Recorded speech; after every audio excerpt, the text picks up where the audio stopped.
நம் வீட்டு பொண்ணோ கைவிட்டு போக கண்ட கண்ணீர் வருமே.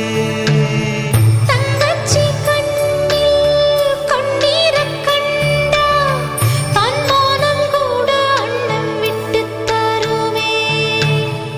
பந்தத்தை மீறி போக சக்தி இல்லையே, பாசத்தை பங்கு போட பட்டா இல்லையே. இருக்கு இழகி போச்சு விட்டு பாறையே.